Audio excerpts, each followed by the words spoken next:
আল্লাহ রাব্বুল আলামিনের ইবাদত, তার বান্দেগী, তার দাসত্ব, কোনো একটা ভালো কাজ করতে পারার পর একজন ইমানদারের মধ্যে পরিতৃপ্তি আসবে, ভালো লাগা কাজ করবে, আনন্দ কাজ করবে, এই জন্য যে আল্লাহর উদ্দেশ্যে তিনি কিছু নিবেদন করতে পেরেছেন। রমাদানের গোটা মাস ইবাদতের মাস, ইবাদতের সবচাইতে বড় মৌসুম আর সিজন। এই সিজনে ইবাদত সম্পন্ন করার পর আল্লাহ রাব্বুল আলামিন দুনিয়াতে নগদ তৃপ্তি হিসেবে ঈদ উল ফিতর দিয়েছেন। আর জিলহজের প্রথম 10টি দিন ইবাদতের দশক, নেক আমলের দ্বিতীয় বৃহত্তর মৌসুম বা সিজন। সেই মৌসুমে ইবাদত সম্পন্ন করার পর, হজ সম্পন্ন করার পর, কোরবানি সম্পন্ন করার পর আল্লাহ রাব্বুল আলামিন বান্দাকে আনন্দ বা উৎসব করার আরেকটি উপলক্ষ দিয়েছেন। তাহলে বোঝা গেল প্রকৃত এবং খাঁটি ঈমানদার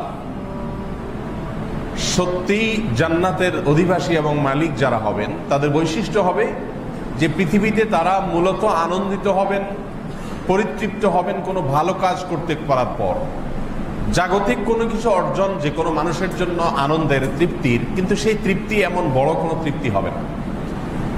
একজন সাহাবী রাসূল আকরাম সাল্লাল্লাহু আলাইহি সাল্লামের কাছে এসে খুব উৎসাহ ভরে বললেন, ইয়া রাসূলুল্লাহ, আজকে আমি অনেক লাভবান হয়েছি। নবীজি জিজ্ঞাসা করলেন, কিভাবে তুমি লাভবান হয়েছো আর কি লাভ করেছো? তখন লোকটি বলে উঠলেন যে, ইয়া রাসূলুল্লাহ, আজ আমি বাজারে গিয়ে আমার যে পুঁজি ছিল সে পুঁজি দিয়ে বাজার থেকে কিছু জিনিস কিনেছি, আবার বিক্রি করেছি। এই সারা দিনভর আমি কেনাবেচা করার পর অনেক প্রফিট করেছি, এতগুলো প্রফিট করেছি, ফিগারটা জানালেন। তখন নবী করিম সাল্লাল্লাহু আলাইহি সাল্লাম তাকে বললেন যে, তোমাকে কি আমি এর চাইতে লাভজনক ব্যবসার কথা বলে দিব না? লোকটি তখন বললেন, ইয়া রাসূলুল্লাহ, অবশ্যই বলে দিন। তখন নবী সাল্লাল্লাহু আলাইহি সাল্লাম তাকে একটা আমল শিখাই দিলেন, যে আমল করলে এই পরিমাণ আখিরাতের কারেন্সি তার অ্যাকাউন্টে জমা হবে, সওয়াব তার অ্যাকাউন্টে যোগ হবে। এখন যদি আমাদের বর্তমান সমাজ ব্যবস্থায় 5 ওয়াক্ত নামাজি, দিনদার, তাহাজ্জুদ গুজার, দাড়িওয়ালা, টুপিওয়ালা সব ঠিক আছে, হালাল বাজ বিচার করেন, এরকম মানুষও জাগতিক অনেক কিছু অর্জন করার পর কারোর কাছে এটার গল্প দেওয়ার পর তিনি যদি তাকে পাল্টা বলেন যে, ভাই আপনি ফজর নামাজের পরে নিজ জায়গায় বসে থেকে জিকির আজকার করলে এরপরে 2 রাকাত এশাকের নামাজ যদি আপনি পড়েন, তাহলে আপনার এই লাভ হবে, যা অর্জন করেছেন তার চাইতে আরো বেশি লাভ হবে। তাহলে আমরাই কিন্তু এই কথাকে রিপিট করব, আমরাই কিন্তু হেসে উড়াই দিব, বলো আরে কিসের সাথে কি মিলাইতে আসছো। আখিরাতের বিষয়গুলো এখন হয়ে গেছে আমাদের কাছে রূপকথার গল্পের মতো, এগুলো হয়ে গেছে আমাদের কাছে এখন কথার মতো। ইবলিস সাকসেস হয়ে গেছে, কারণ সেই আদম আলাইহিস সালামের সৃষ্টি থেকে ইবলিসের চ্যালেঞ্জ হলো মানুষকে কোনোভাবেই জান্নাতে যেতে দিবে না, এটা হলো তার একমাত্র চ্যালেঞ্জ। এবং সেই চ্যালেঞ্জকে সে সফল করার জন্য, সেই চ্যালেঞ্জে সে জেতার জন্য আমাদের সামনে দুনিয়াটাকে এমনভাবে উপস্থাপন করে বিভিন্নভাবে যে আখিরাতটা আমাদের কাছে নিছক কথার কথা হয়, গৌণ হয়ে যায়, এটা কোনো ম্যাটার থাকে না। তো রাসূল আকরাম সাল্লাল্লাহু আলাইহি সাল্লামের মেয়ে ফাতেমা রাদিয়াল্লাহু তাআলা আনহা, তিনি বললেন, আব্বাজান, আমার কাজ করতে অনেক কষ্ট হয়, গৃহস্থলী কাজগুলো একা সামলায় উঠতে পারি না। আপনার কাছে অনেক দাস দাসী আছে, অনেক কাজের লোক আছে, এবং সেগুলো আপনি মানুষের মাঝে বন্টন করে থাকেন। গনিমত বা যুদ্ধলব্ধ সম্পদ হিসাবে আপনারও একটা হিস্সা আপনি পান, সেটাও আপনি দিয়ে দেন। তো আপনি চাইলে তো একটা দাস বা দাসী আমাকে দিতে পারেন, যাতে আমার কাজের বোঝাটা একটু হালকা হয়। খুব ন্যায্য দাবি মেয়ে বাপের কাছে করেছেন। রাসূল করিম সাল্লাল্লাহু আলাইহি সাল্লাম এই ন্যায্য দাবি ফাতেমা রাদিয়াল্লাহু তাআলা আনহা, এটি শোনার পর তিনি বললেন যে, মা, তোমাকে কি আমি একটি আমল শিখিয়ে দিব, যে আমলটা তোমার জন্য একজন দাস বা দাসী থাকলে তুমি যতটা রিল্যাক্স ফিল করবে, এটা তোমার জন্য যতটা লাভের হবে তার চাইতে আরো বেশি লাভের হবে। তিনি বললেন, অবশ্যই শিখিয়ে দেন। তো রাসূল আকরাম সাল্লাল্লাহু আলাইহি সাল্লাম বললেন, রাতে শোয়ার সময় 33 বার সুবহানাল্লাহ, 33 বার আলহামদুলিল্লাহ, 34 বার আল্লাহু আকবার পড়বে। তোমার একজন কাজের লোক তোমাকে সারাদিন হেল্প করে দিলে তুমি হয়তো রিল্যাক্সে থেকে অনেক ইবাদতবন্দি করতে পারবে, রাতভর তাহাজ্জুদ পড়তে পারবে, অনেক সহজ হবে। এই সব কিছুর চাইতে উত্তম হবে তোমার জন্য সে জিকির বা আমল। আমাদের এই যুগে কোনো মেয়েকে যদি কোনো বাপ এ কথা বলতো, অবশ্য আমাদের এই যুগের বাপেরা মেয়েদেরকে এটা বলার মতো নৈতিক অধিকারই নেই, কারণ বাপ নিজে বহু অপচয় করে, বহু টাকা পয়সা উড়ায়, বহু ফুর্তি করেন, উনি মেয়েকে এটা বলার নৈতিক অধিকারই তো রাখেন না।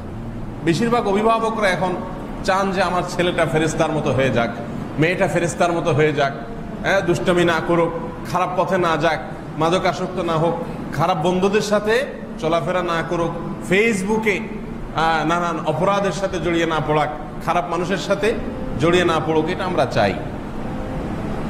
আর যুবকদের সবার প্রশ্ন, কিভাবে একজন ভালো পাত্রী পাওয়া যাবে, আমল শিখাই দেন। আমল, যুবতীদের একই কথা যে আমল শিখাই দেন কিভাবে ভালো পাত্রী পাবো। তো সবাই বিপরীত এন্ডটাকে ফেরেশতা করতে চায়, কিন্তু নিজে ফেরেশতা হতে রাজি। বাপ মা নিজে মোবাইলে আসক্ত, ভূতের মতো বুধ হয়ে উপর হয়ে পড়ে থাকে, সরতেই পারে না মোবাইল থেকে, কিন্তু উনি চান যে আমার ছেলে মেয়ে যেন মোবাইলের নেশা না হোক। কেন আমাদের দাওয়াত, আমাদের আলোচনা, আমাদের কথা এফেক্টিভ হচ্ছে না? হুজুররা আমরা আপনাদেরকে ওয়াজ করি, দুনিয়া তুচ্ছ, আখেরাতি সব। আসলেই তাই। একজন মানুষ মরে গেলে তার সকল প্রসাদ থেকে যায় মাটির নিচে, তাকে চাপা দিয়ে আসে। শত শত হাজার হাজার কোটি টাকার মালিক হলেও একই অবস্থা। ভিন্ন কোনো গন্তব্য আছে বলেন? বড়লোক হলে, পয়সাওয়ালা হলে দুনিয়াতে তার জন্য অনেক ভিআইপি সিস্টেম আছে। উনি সাধারণ রাস্তায় চলেন না, ভিআইপি রোডে চলেন, যে রোডে রিক্সা টিক্সা নাই। উনি সাধারণ এলাকায় থাকেন না, ভিআইপি এলাকায় থাকেন, যে রোডে রাস্তাঘাট অনেক বড় বড়। দুনিয়াতে ওনার সবকিছু আলাদা করার সুযোগ আছে, কিন্তু মরার পর গন্তব্য ভিন্ন করার কোনো সুযোগ আছে? যে বড়লোক মানুষ, উনি কবরে যাবেন না, মাটির নিচে শোয়া, এটা তো এই রিক্সাওয়ালা, দিনমজুর, হুজুর টুজুর, এরা মাটির নিচে শোবে। আমি কিভাবে মাটির নিচে শুই? সারা জীবন মার্বেল পাথরের মধ্যে ছিলাম। কি বলেন, বিকল্প কোনো পথ খোলা আছে? নাই। তাহলে বোঝা গেল যে আখেরাতি সব, দুনিয়া সব ভুয়া, আসলেই ভুয়া। কিন্তু মুশকিল হলো, আমরা যারা আপনাদেরকে নসিহত করি যে আসলেই ভুয়া, আমরা আবার এত লাক্সারিয়াস লাইফ লিড করি অনেক সময়, সবাই না, যে সেটা দেখে আপনারা ধোঁয়াশার মধ্যে পড়ে যান যে হুজুর নিজেই বলে, কিন্তু হুজুর তো আবার দেখা যায় মাশাআল্লাহ অনেক অপচয়, অপব্যয়, খরচ বরচ করে। হুজুর হেলিকপ্টার দিয়া ওয়াজ করতে যায়, নাইমা মানুষকে শোনায় যে রাসূল চাটার বিছানায় শুয়েছেন, ওনার পিঠে দাগ লেগে গেছে। তার একজন স্ত্রী বললেন যে আপনাকে একটু আরামের বিছানা করে দিই, তিনি বলছেন না, দিও না, আমার ঘুম ভারী হয়ে যাবে, তাহাজ্জুদ উঠতে পারবো না। তো রাসূলের এই সাদাসিধা জীবনে ওয়াজ করতে যাচ্ছেন কিসে করে? হেলিকপ্টারে করে। হেলিকপ্টারে করে যে 7-8 পদ খেয়ে, এরপরে উনি রাসূলের এই সাদাসিধা জীবন যাপনের কথা বলতেছেন। তো এই হুজুর বলেন, আর বাপ সন্তানকে বলেন, বা স্বামী স্ত্রীকে, স্ত্রী স্বামীকে বলেন, আমাদের গোটা সমাজটা হয়ে গেছে এখন এমন যে আমরা চাই সবাই ফেরেশতা হয়ে যাক, আমি ছাড়া। আমি দুষ্টই থাকবো, বাকি সব মানুষগুলো ভালো হয়ে যাক, আমি একা শুধু খারাপ হব। এইভাবে সমাজ কখনো পরিবর্তন হবে না। তো যেটি বলছিলাম যে রাসূল আকরাম সাল্লাল্লাহু আলাইহি সাল্লাম তার মেয়ে ফাতেমাকে বললেন যে মা, তুমি কাজের লোক চাচ্ছ তোমার হেল্পের জন্য, আমি তোমাকে কাজের লোক না দিয়ে একটা আমল শিখাই দেই। এখন কোনো বাবা মেয়েকে এটা বললে, মেয়ে বলবে বাবা তুমি দিতে পারবা না, সেটা সাফ বলে দিলেই তো হয়, এত কাহিনীর তো দরকার নেই। ঘুরে গাড়ায় তুমি আমার কি আমল দিবা, আখলাক দিবা, জিকির শিখাবা, এসব কাহিনী না করে ডাইরেক্ট বলতে যে দিব না মা। 100 মেয়েরা এই কথা জবাব দিবে না? কেন দিবি? জবাব দেওয়াটা যৌক্তিক, কারণ মেয়ে জানে যে বাপ নিজে অনেক ভালো চলে, কি আমাকে দেওয়ার বেলায় এই কথা বলতেছে। যদি কোনো বাপ ওই রাসূল আকরাম সাল্লাল্লাহু আলাইহি সাল্লামের মতো কথার কাজে তার মিল থাকে, নিজে আদর্শবান হয়, তাহলে আর মেয়ে এটা বলার কথা না, কারণ মেয়ে তো দেখবে যে বাবা কি করেন। মোহতারাম হাজরিন, এই কথাগুলো এই জন্য বলছি যে ইবাদত এখন গৌণ হয়ে গেছে। অন্যান্য বিষয়গুলো, জাগতিক বিষয়গুলো মুখ্য হয়ে গেছে। বিশেষ করে কোরবানির মৌসুম আসলে এই কথাটি আমার কাছে দিনের আলো মতো পরিষ্কার হয়। কোরবানি এমন একটা ইবাদত, যেই ইবাদতের মধ্যে ভেজালের পরিমাণ এত বেশি যে এখানে আসলে খাঁটি জিনিসটা খুঁজে পাওয়া অলমোস্ট অসম্ভবের মতো, এত কঠিন হয়ে গেছে, আপনি খুঁজেই পাবেন না। 1000 লোকের মধ্যে 2-4 জনের বা 2-5 জনের কোরবানি আল্লাহর কাছে গ্রহণযোগ্য হয় কিনা, ইনক্লুড আমি আপনি সবাই, এটা একমাত্র আল্লাহ তাআলা ভালো জানেন। এর কারণ হলো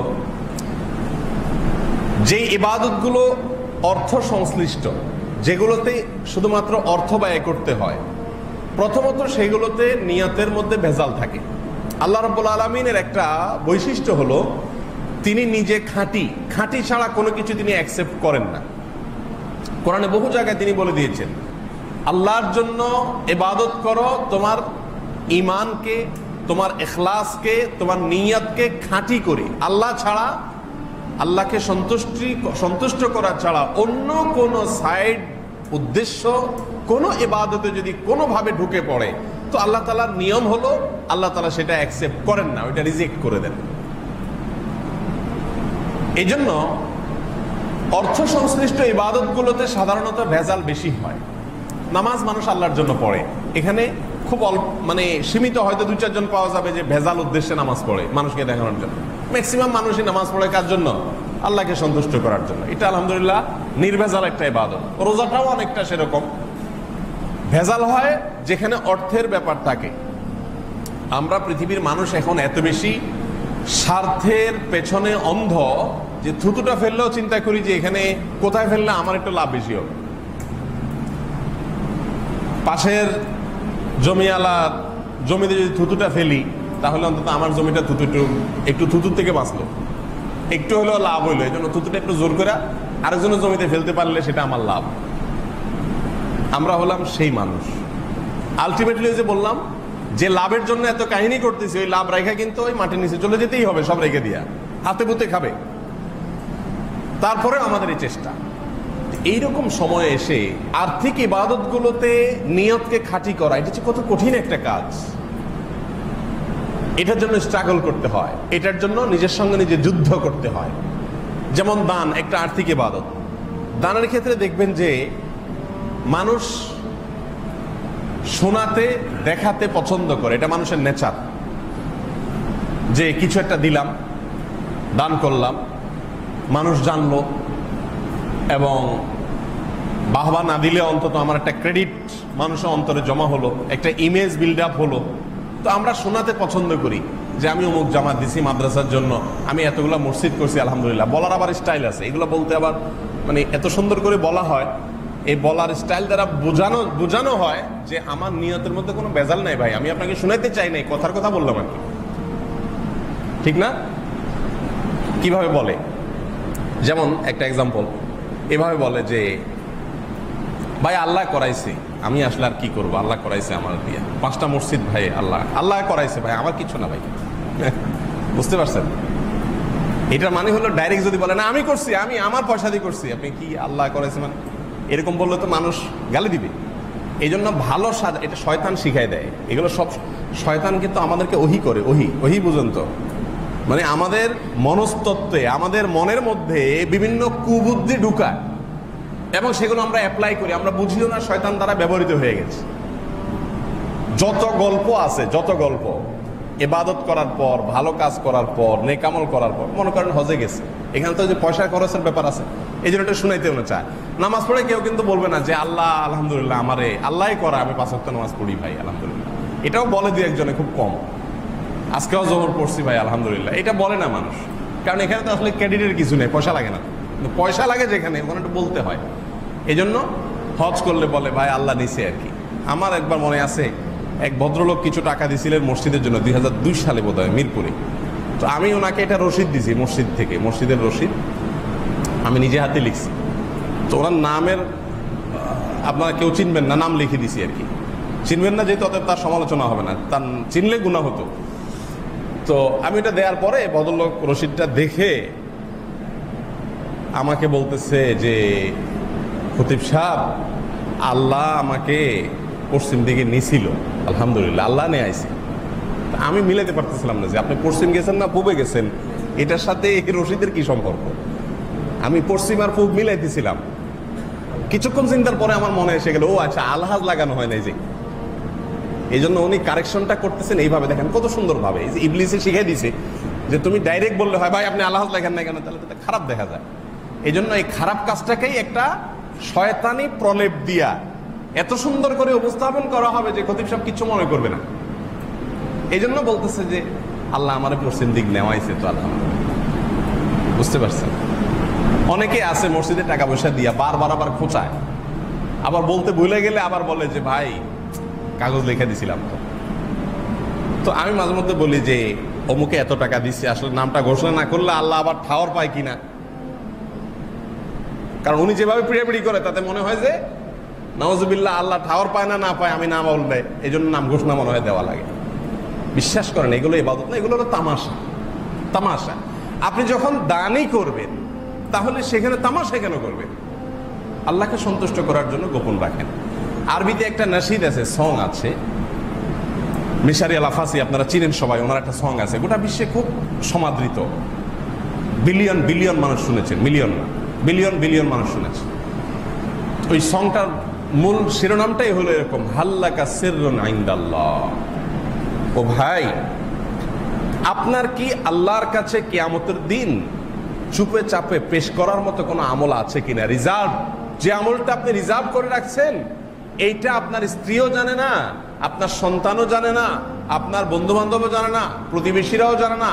বিশাল বড় কাজ করে রাখছেন গোপনে গোপনে শুধু আল্লাহকে জানানোর জন্য। এরকম কোনো আমল জীবনে আছে কিনা?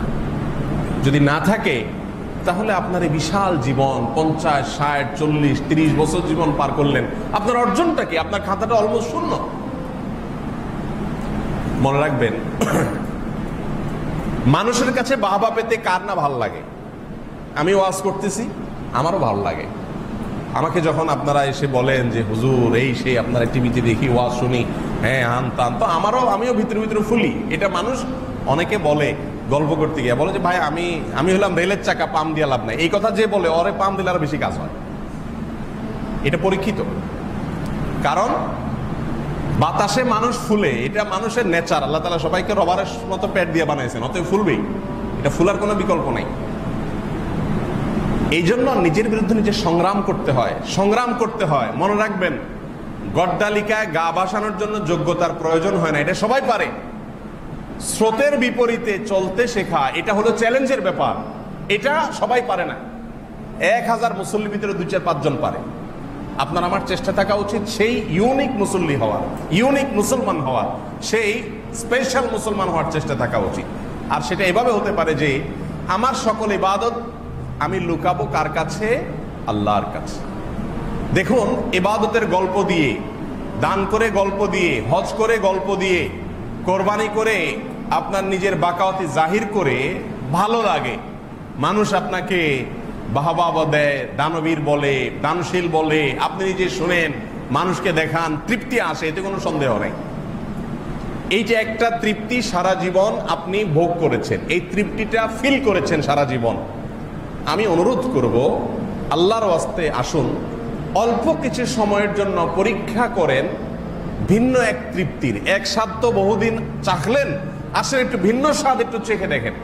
সেই স্বাদটা কোনটা?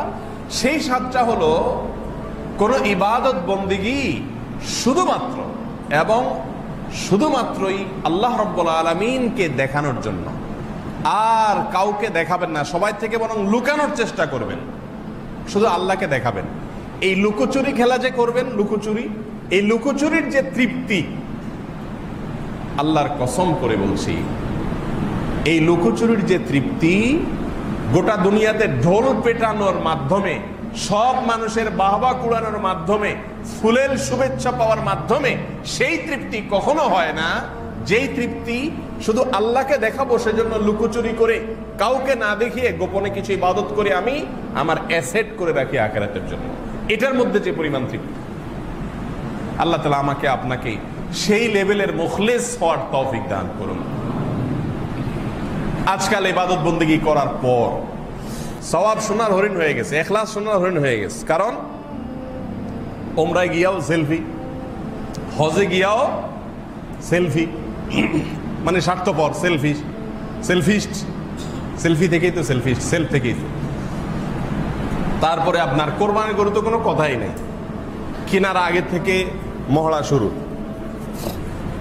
বাজারের ছবি, বাজারে আসছি সেলফি গরুর সাথে, আবার কেনার পরে এই যে এটা কিনছি, আবার জবের পরে এই যে জবে করছি, আবার গরিবদেরকে দেওয়ার পরে এই যে গরিবদেরকে দিছি, আবার খাওয়ার সময় রান্না করে ডাইনিং টেবিলে রেখে একটা ছবি তুলে এই যে খাইতেছি।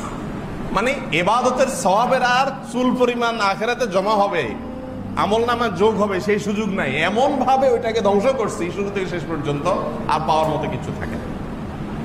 মোহতারাম হাজরিন, এই ওয়াজ যারা ওয়াজ করে বক্তা, এদেরও একই অবস্থা। ফেসবুকে একটা ছবি দেয়, এই যে ওয়াজে যাইতেছি, এরপর এই যে ওয়াজে গেছি, এই যে স্টেজে বসছি, এই যে শেষ করছি। মানে এমন একটা রোগে আক্রান্ত আমরা হয়ে গেছি এখন, যে এই রোগটা আমাদের মধ্যে আগে এতটা প্রকট আকারে ছিল না। মোহতারাম হাজরিন, কোরবানিকে সামনে রেখে এই কথাগুলো এই জন্য বলছি, এখনো আপনারা বেশিরভাগ মানুষ গরু কিনেন নাই, অনেকে অনলাইনে কিনে ফেলেছেন। কোরবানি আপনার আল্লাহর জন্য হচ্ছে কিনা এটা এনশিওর করা এই দুনিয়াতে যত আর্থিক ইবাদত আছে এর মধ্যে সবচেয়ে কঠিন এটা কোরবানি। কোরবানির আসলে কোনো সওয়াবটা আপনার জীবনে 30 বা 40 বছর ধরে কোরবানি করছেন, আপনার আমলনামা আদৌ একটা কোরবানিরও সওয়াব জমা হয়েছে, নাকি উল্টা আরো গুনাহ লেখা হয়েছে মানুষ দেখানোর জন্য করার কারণে? এটা কিন্তু এখন হিসাব মিলানোর বিষয়। কোরবানিতে ভেজালটা খুব সহজ ঢুকে এই জন্য যে এখানে টাকা খরচ করি আর তার ফিডব্যাকটা আমাদের কাছেই আসে, আমরা ফিডব্যাক পাই, গোশতটা পাই, ফ্রেশ গোশত আহরণ করি। তো এই জন্য আপনার কোরবানিতে নিয়তের ভেজালটা, নিয়তের আপনার অসততাটা, উদ্দেশ্যের অসাধুতাটা অনেক বেশি হয়। আমি মাঝে মধ্যে বলি যে আপনি কোরবানি আল্লাহর জন্য করছেন, এটা এনশিওর করার জন্য মাঝে মধ্যে ছাগল কোরবানি দিবেন। বাড়িওয়ালা আপনি প্রতি বছর 2-3টা গরু দেন, এক বছর একটু ছাগল দিয়ে। আমরা অনেকে মনে করি কোরবানি মানে হলো গরিবকে গোশত খাওয়ানোর ইবাদত। এটা কিন্তু ঠিক না। কোরবানি মানে গরিবকে গোশত খাওয়ানোর ইবাদত না। কোরবানির মূল জিনিসটা হলো আল্লাহ রাব্বুল আলামিনের নির্দেশ পালন করতে গিয়ে আমার সর্বস্ব আমি ত্যাগ করতে রাজি আছি। এই কোরবানি শুরু হয়েছে কি দিয়া? ইব্রাহিম আলাইহিস সালামকে আল্লাহ তাআলা কি কোরবানি করতে বলেছেন? ছেলেকে কোরবানি করতে বলেছেন। ছেলে কোরবানি করা তো অমানবিক ব্যাপার, আল্লাহ তো এরকম অযৌক্তিক নির্দেশ করতে পারেন না। আল্লাহ ওইটা চানও নাই, আল্লাহ পরীক্ষা নিতে চাইছে। তিনি সে পরীক্ষা উত্তীর্ণ হয়েছেন, ছেলেও রাজি, বাপও রাজি, মাও রাজি। ছেলে জবে হয় নাই, কোরবানি হয় নাই, কিন্তু আল্লাহর পরীক্ষায় তারা সফল হয়েছেন, জিতে গেছেন। এরপরে আল্লাহ তাআলা পশু সেখানে পাঠিয়ে দিলেন, দুম্বা পাঠিয়ে দিলেন, কোরবানি হয়ে গেল। এখান থেকে শিক্ষার বিষয়টা হলো কোরবানিটা আসলে আমাদেরকে আল্লাহর সন্তুষ্টির জন্য নিজের সকল সুখ সবকিছু, ওই যে মানুষ শুনলে বাহবা দিবে তারপর আমি আল্লাহকে খুশি করার জন্য লুকালাম, কাউকে বললাম না, এটা এরকম ত্যাগ করার শিক্ষাটা কোরবানি দেয়। এখন আজকাল মুশকিল হলো কোরবানির গোশত আমাদের বাসায় উঠে আমরা খাই, ঠিকই আছে, কোরবানির আসল যে শিক্ষা সেটা আমাদের ভিতরে একটুও আসে। কোরবানি মানেই হলো ত্যাগ। কোরবানির শব্দের অর্থটাই কি? ত্যাগ। ত্যাগ।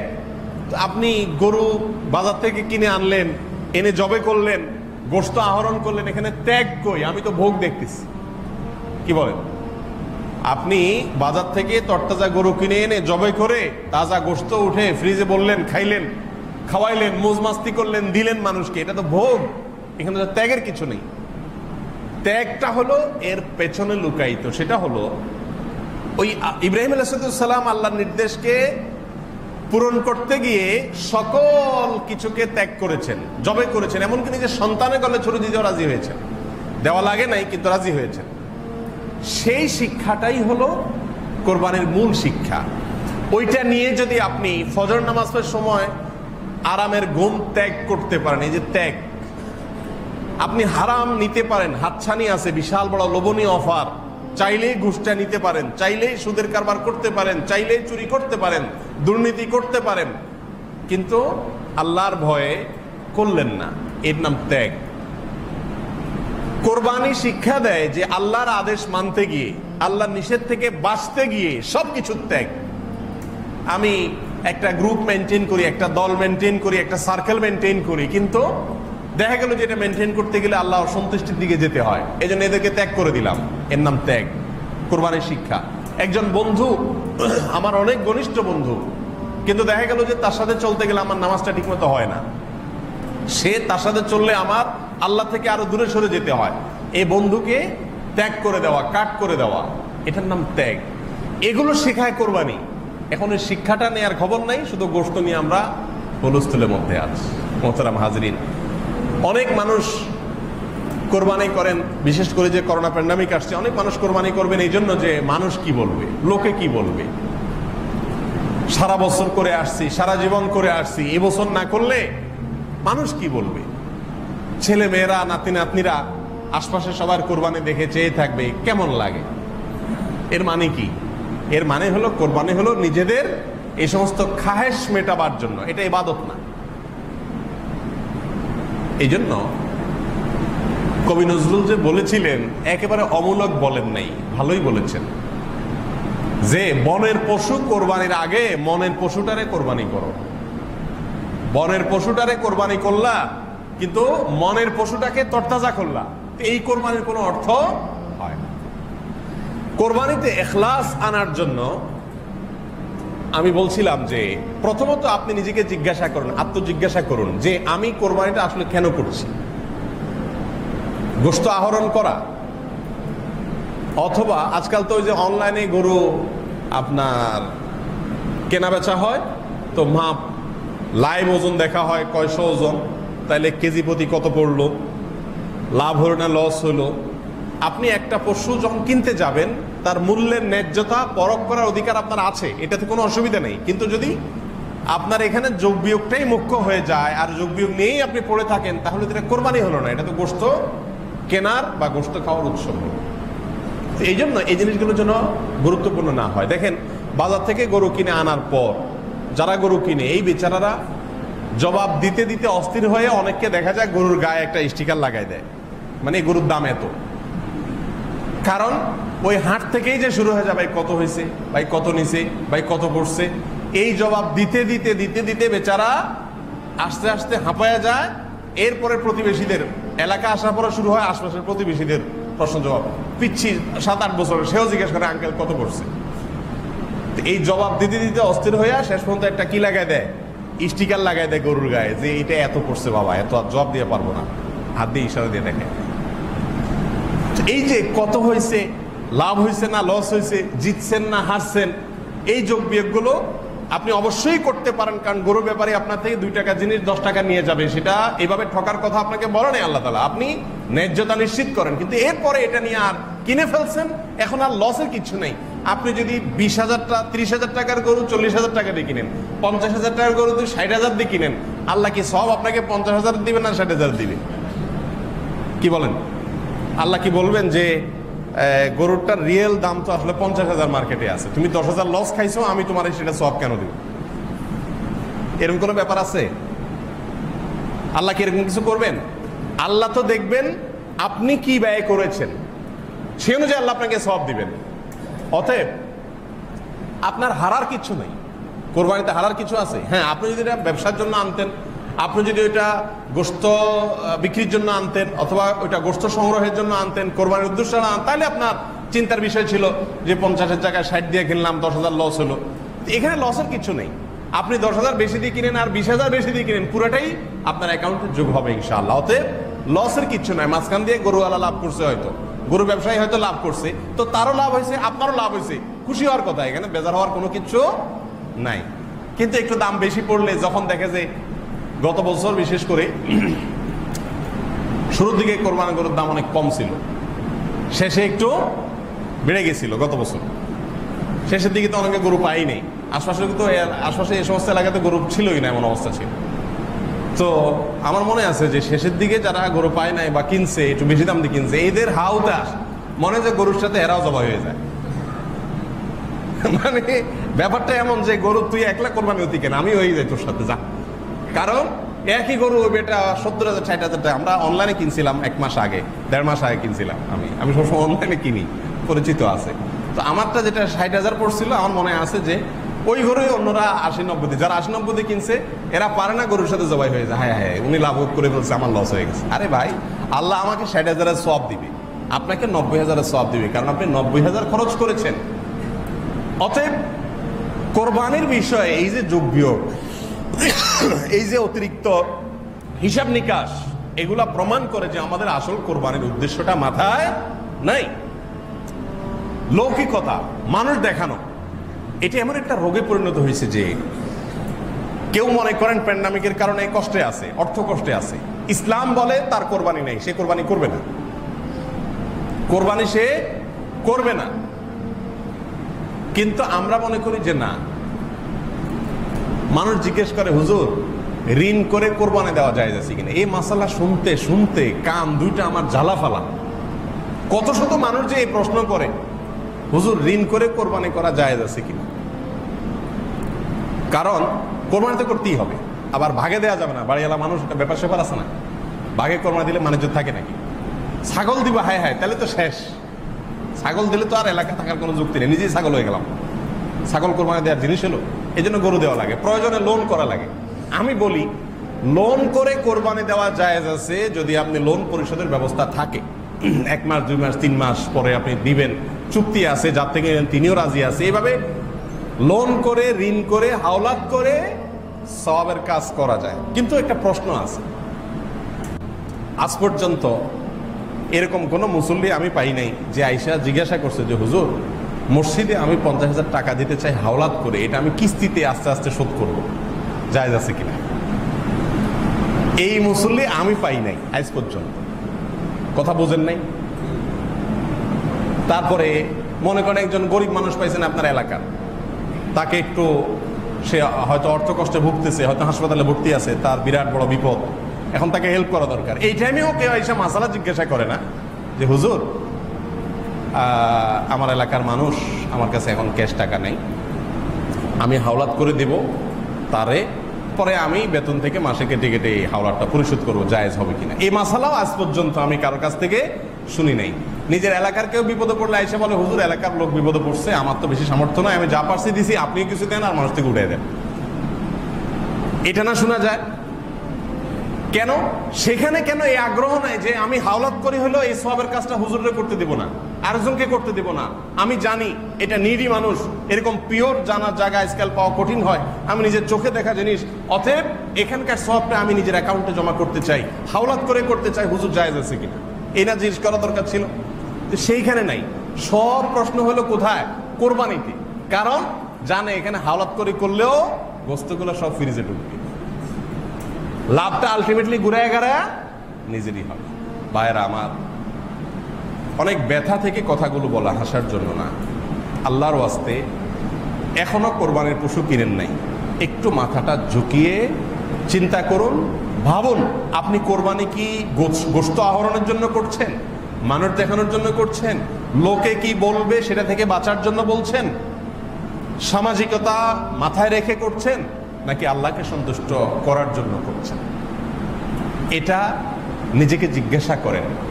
সম্পূর্ণ জবাব, সন্তোষজনক জবাব আপনার মন থেকে আসার আগ পর্যন্ত কোরবানির স্টেপ নিয়েন না। এটাকে বলে আত্মসংগ্রাম, এটাকে বলে নিজেকে সংশোধন করা, এটাকে বলে জাহান্নামের পথ থেকে জান্নাতের রুটে আসার জন্য চেষ্টা করা, ইউটার্ন করার চেষ্টা করা। আমি অনুরোধ আজকে আপনাদেরকে রাখছি, এবং আমি প্রায় সময় বলি যে আপনার কোরবানি আল্লাহর জন্য হচ্ছে নাকি কয়েকটা পরীক্ষা করতে পারেন। 1 নম্বর হলো, আপনি সব বছর গরু দেন, এবছর একটা ছাগল দেন, দেখেন তো আপনার মনে রাজি হয় কিনা। ছেলে মেয়ে বলবে আব্বু কি বলো, তোমার মাথা ঠিক আছে, তুমি শুধু একটা ছাগল দিবা আর কিছু না, না সাথে গরু দিবা? না, গরু টরু না, শুধু একটা ছাগল দিব মা। দেখেন পরিবারের লোকজনকে মানাইতে পারেন কিনা, বা আপনি নিজেকে মানাইতে পারেন কিনা। যদি আপনার কোনো মনে অসুবিধা না, আমার তো একটা কোরবানি দেওয়া দরকার, এখানে অনেক অর্থ ব্যয় করে আপনার বিলাসিতা দেখানোর দরকার নেই। একটা জিনিস হলো, আপনারা যারা বেশি বড় গরু কোরবানি দেন গরিবকে গোশত খাওয়ানোর জন্য, তাদের উদ্দেশ্য ভালো, তারা মনে কষ্ট নিয়েন না, আমি শুধু বোঝার জন্য বলতেছি। আমার অবজারভেশন হলো, বাংলাদেশের পরিস্থিতিতে, বাংলাদেশের প্রেক্ষাপটে যে যত 2 নম্বর তার কোরবানির সাইজ তত বড় হয়। খুব বেশি খারাপ বললাম কথাটা, সবার জন্য না কিন্তু, বিশেষ করে 5টা 7টা 10টা 20টা গরু এদেশে বেশিরভাগ দুর্নীতিবাজরাই দেয়। এদেশে মানুষ না খায় মরে, ঘরের অভাবে, বন্যার পানিতে হু হু করে পানি ঢুকে, শীতে মানুষ কষ্টে মরে, কই সেখানে টাকা দেওয়ার লোক তো এদেরকে দেখলাম না। এরা এগুলো করতেছে বিলাসিতা। এই জন্য নিজেকে পরখ করবার জন্য 1 বছর হঠাৎ করে একটা ছাগল কোরবানি দেন। সবাই জিজ্ঞেস করবে, ভাই এবছর কি টাকার টানাটানিতে আছেন মনে হয়, আহারে বেচারা এবছর ছাগল দিচ্ছে। তখন বলেন, না ভাই আমার বাজেট যেটা ছিল আলহামদুলিল্লাহ 15,000 দিয়ে ছাগল দিছি, আর বাকি 25,000 30,000 40,000 বাকি বাজেট যেটা ছিল গরুর জন্য ওইটা এবছর আমি অন্য একটা ভালো কাজে মসজিদের ছাদে দিয়ে দিছি।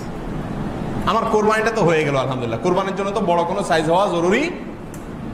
রাসূল করিম সাল্লাল্লাহু আলাইহি সাল্লাম কি দিয়ে কোরবানি দিয়েছেন আপনারা জানেন তো?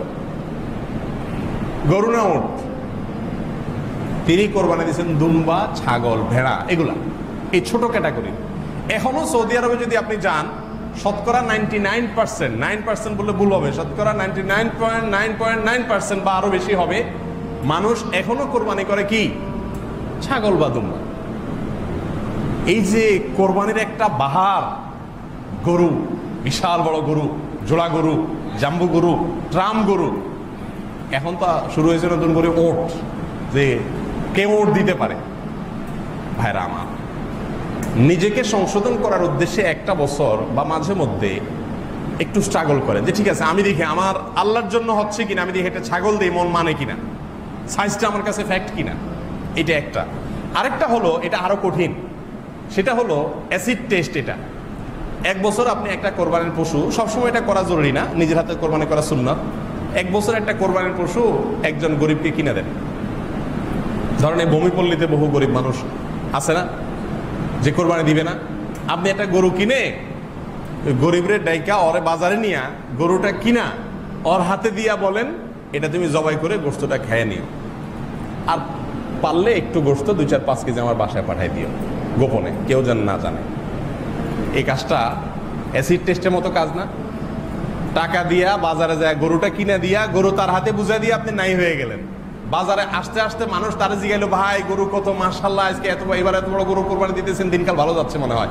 সে তো মিটমিট করে হাসলো আর বাবা নিল, সব কার অ্যাকাউন্টে জমা হলো? কার অ্যাকাউন্টে জমা হলো? আপনার অ্যাকাউন্টে জমা হলো না? আমি কি বুঝাইতে পারছি বিষয়টা?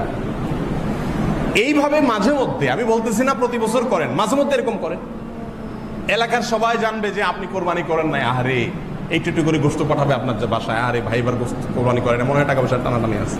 আপনি মিটমিট করে হাসলেন, তাদেরকে কিছু বললেন না, কিন্তু আল্লাহ জানে আপনার কোরবানিটা হয়ে গেছে, সব অ্যাকাউন্টে জমা হয়ে গেছে। গোশতটা কে খাচ্ছে? আরেকজনে খাচ্ছে, আর ক্রেডিট বাহবা যা আছে সব নেওয়ার সেই গরিব মানুষ নিচ্ছে, আর সব টাকার অ্যাকাউন্টে জমা হচ্ছে আপনার অ্যাকাউন্টে। বুঝেন নাই পলিসিটা? জীবনে 1-2 বার এরকম করেন, দেখবেন ওই নফস, আমাদের নফস যেটা তেড়া প্রবৃত্তি, এটা শুধু কেবল বাঁকাউতি করতে চায়, ওটা দেখবেন যে একদম হুল ভেঙে দেওয়া হবে, একদম সাইজ হয়ে যাবে। এটাকে বলে আত্মশাসন।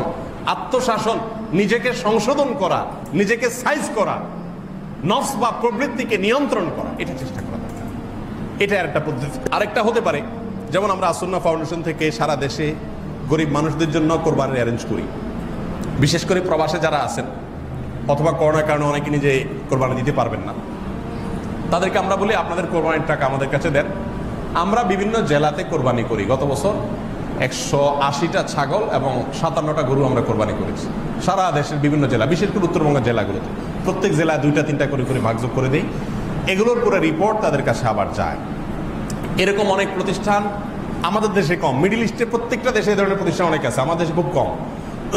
এই ধরনের কোনো জায়গায় আপনি প্রতিষ্ঠান দরকার নাই, গরিব আপনারা কাজের লোক বুয়া আছে, কথার কথা উত্তরবঙ্গ বাড়ি, আপনি তাকে একটা গরু দিয়া, আবার গরু জবাই করছি কিনা এটা এনশিওর হইতে হবে। 2 নম্বর লোক হলে বেশি ফেললে কোরবানি হবে না, এটা তাকে দিয়ে দেন, তাতে আপনার কোরবানি নিশ্চিত হবে ইনশাআল্লাহ। এক কথায়, আপনি কোরবানি করার আগে আল্লাহর জন্য করছেন কিনা সেটা এনশিওর হন। যদি আল্লাহর জন্য না হয়, গোশতের জন্য হয়, তাহলে এটা লস প্রজেক্ট। কোরবানির সময় গরুর গোশতের কেজি প্রতি কত পড়ে? 800-900 টাকা পড়ে না? বাজারে গরু গোশত কিনতে গেলে কত? 550-600 টাকা ভালো ভালো গোশত পাওয়া যায়, ফ্রেশ, আপনি দেখে নিতে পারবেন। আর এখানে বুড়ি বাড়ি সব কিছু মিলে গড়ে 800-900 টাকা পড়ে, তাহলে তো লস প্রজেক্ট। আপনি যদি গোশতের জন্য করে থাকেন তাহলে এই সময় কোরবানি করে টাকাটা নষ্ট করবেন না। আর যদি কোরবানির জন্য করে থাকেন তাহলে তো আলহামদুলিল্লাহ এখানে লসের কিছু নেই, পুরোটাই জমা হবে। আল্লাহ তাআলা আমাদেরকে বুঝার তৌফিক দান করেন। একটু শক্ত কথা, একটু তিতা কথা, কিন্তু হজম করতে পারলে উপকার হবে ইনশাআল্লাহ। আমাদের কোরবানির সওয়াব আমাদের অ্যাকাউন্টে জমা হবে, নষ্ট হবে না, ইখলাসটা এনশিওর করা যাবে। আল্লাহ তাআলা আমাকে, আপনাকে, আমাদের সবাইকে শুধুমাত্র এবং শুধুমাত্র আল্লাহকে সন্তুষ্ট করার জন্য কোরবানি করার তৌফিক দান করুন। এবং কোরবানির যে আসল উদ্দেশ্য ত্যাগ, আল্লাহর আদেশ মানার জন্য যত রকমের ত্যাগের প্রয়োজন হয় সব ধরনের ত্যাগ করতে প্রস্তুত থাকা, এটা অনেক বড় চ্যালেঞ্জিং ব্যাপার, বড় চ্যালেঞ্জিং ব্যাপার। আল্লাহ তাআলা সেই ত্যাগ করার ঈমানী শক্তি, তাকওয়ার চেতনার শক্তি আমাকে, আপনাকে, আমাদের সবাইকে দান করুন। জাযাকুমুল্লাহু খায়রা ওয়া আখিরু দাওয়ানা আলহামদুলিল্লাহি রাব্বিল আলামিন।